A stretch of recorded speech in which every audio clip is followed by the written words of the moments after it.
Smile check. On this episode of Tommy TV, I'm going to share with you some tips for setting financial goals.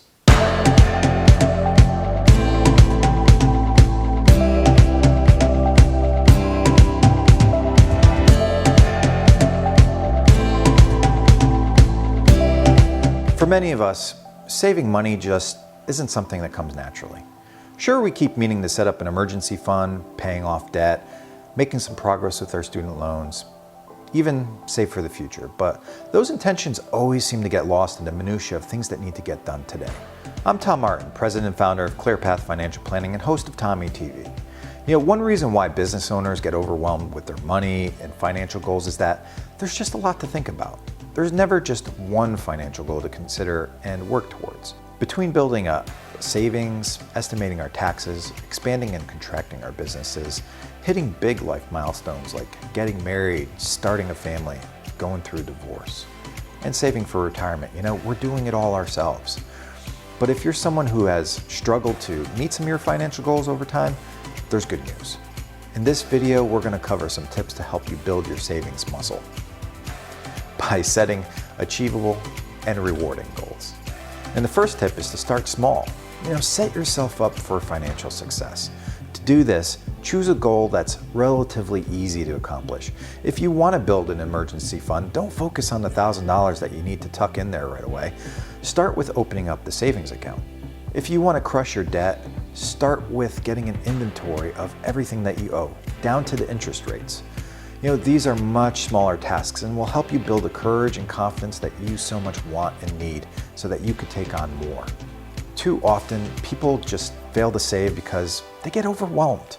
You know, they create these enormous, vague goals. Saving for a down payment on a home may seem like a simple, everyday goal that people do, but when you break it down, there's a little bit more to consider than just saving the money.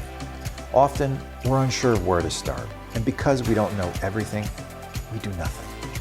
But when we break down our project into smaller steps, we reduce the barrier to get started and even some of those natural resistances to change. When I take on a new client, one of the first goals I set up for them is to start funding their annual vacation. What I'm trying to do here is to build a positive association around exercising discipline with their money. The goal is positive and it's specific, and first and foremost, it's about changing behavior. Instead of doing what they've always done, which is relying on a tax refund or resorting to credit card debt, my clients are going to enjoy a debt-free vacation. Having specific goals gives us concrete measure of how the changes in our effort can change our result. If we fail to put aside the $50 a week, we might be staying at a hotel in town as opposed to one on the beach. Finally, you need to select your method of savings. You know, how are you going to put away this money aside and keep it there? You know, I recommend banking somewhere that allows you to open up multiple savings accounts. Leaving this money in your checking account will only increase the likelihood that you're going to spend it. It's helpful to also give these accounts a specific name to reflect your goal, like vacation fund, or house fund, or emergency fund. In terms of how you direct your savings into the account, follow this simple rule: automate good behavior. When it comes to funding any of your various financial goals, don't do it manually. You'll only talk yourself out of it at the end of the month and you might forget. You should always automate good behaviors like saving, investing, paying down debts.